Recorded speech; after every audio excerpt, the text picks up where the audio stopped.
There's a certain kind of person who wants love more than anything. But the second someone tries to give it to them, they pull back. Maybe that person is you. You feel comfortable loving others. You're even good at supporting them, listening to them, caring for them. But when the attention shifts toward you, you freeze a little. You shut down. A tiny voice inside whispers. Don't trust it. Don't open up too much. Don't let them in. It's confusing because you don't push people away out of anger. You push them away out of fear. Not the dramatic, visible fear. But the quiet fear that sits under your skin. The one you don't even talk about. The same emotional walls that protected you when you were young are now the same walls that stop you from letting love in. You learn to survive by being independent. You learn to stay safe by depending only on yourself. You learned early that love can disappear, change, turn cold, or hurt you. So you built a rule inside your mind. If I don't receive too much, I can't lose too much. That rule helped you in childhood. But now, as an adult, it's silently sabotaging everything. Let's decode this in the simplest way possible. There are 3 major psychological patterns that shape people who can't accept love. I will explain each one in easy language. Avoidant attachment. This isn't about hating love. It's about being scared of needing it.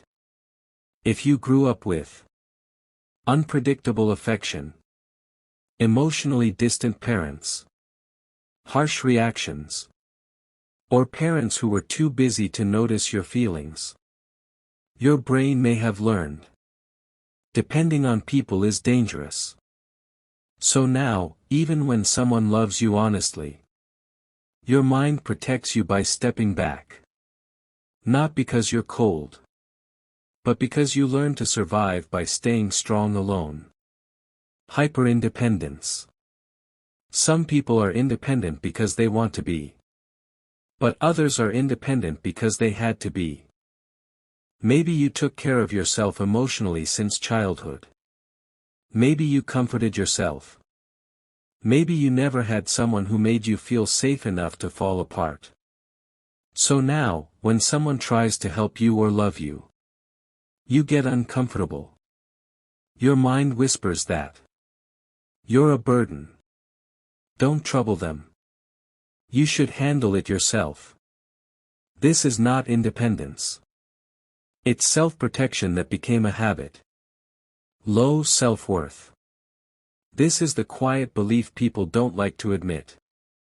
Somewhere deep down, you feel not enough. Not lovable. Not worth soft affection. Not worth someone choosing you. So when someone does choose you, your brain gets confused. It thinks, there must be a mistake. This makes receiving love feel awkward, strange, heavy. As if you're holding something that might slip and shatter. 3. The emotional cost, the hidden pain. People who can't accept love are not emotionally weak. Actually, they've survived more emotional pain than most people imagine. But the cost is huge. Let me explain the emotional weight in simple words. You feel lonely even when you're surrounded by people. You can be in a relationship. You can have close friends. You can be surrounded by caring people. And still feel alone. Not because no one loves you, but because you don't allow yourself to feel loved. It's like being thirsty but scared to drink water. You overthink when someone shows affection. Instead of believing love, you question it. What if they change later? What if they only like the idea of me? What if I disappoint them? What if they leave? Love becomes a puzzle. Never a comfort. You sabotage good relationships without meaning to. You might pull away, go silent, push people out, avoid vulnerability, over-explain yourself, or emotionally shut down. Not because you want to ruin anything, but because closeness feels like danger. You feel guilty when someone cares for you. Simple things like someone checking on you, someone giving you attention, someone asking if you're okay, can make you feel guilty. As if you're taking something you don't deserve. This pain is invisible. But you feel it every day. The adult symptoms. You might relate to some of these. You don't know how to react to compliments. You deflect, joke, or change the topic. You feel uncomfortable when someone truly cares. Your body tenses, your mind panics. You prefer giving love over receiving it. Because giving keeps you in control, while receiving makes you feel vulnerable. You choose emotionally unavailable partners. Because deep down, you feel safer with people who can't fully love you. You don't ask for help, even when you need it badly. You suffer silently. You pull away the moment things get too close. You disappear. You withdraw. You change the energy. You pretend things are fine. You shut down emotionally. These are not personality flaws. They are coping mechanisms. Strategies built when you were young to protect your heart. The healing, simple, real, human steps. Let's talk about healing in a way that actually makes sense. Not complicated theory. Healing does not mean forcing yourself to be vulnerable, trusting everyone blindly, or suddenly becoming emotionally open. Healing means something much simpler. Teaching your brain that love is no longer a threat. Here's how. Start with receiving small things. Let someone hold the door for you, give you a compliment, help you with something, care for you in a tiny way. Don't deflect. Don't overthink. Just accept it. This is how your mind starts learning. It's okay to receive. Tell yourself you are worthy, even if it feels fake. Healing begins with uncomfortable truths. You might not believe you're lovable. But your brain needs repetition. Every morning, remind yourself, I deserve the love I give to others.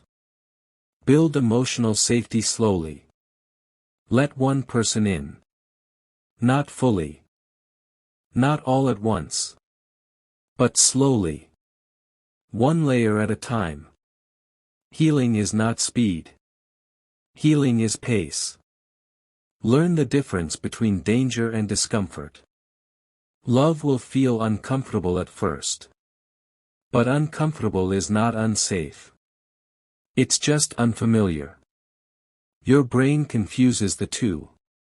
Start separating them. Choose softness, even when it feels foreign. You don't have to be tough all the time. You don't have to be the strong one. You don't have to always be in control.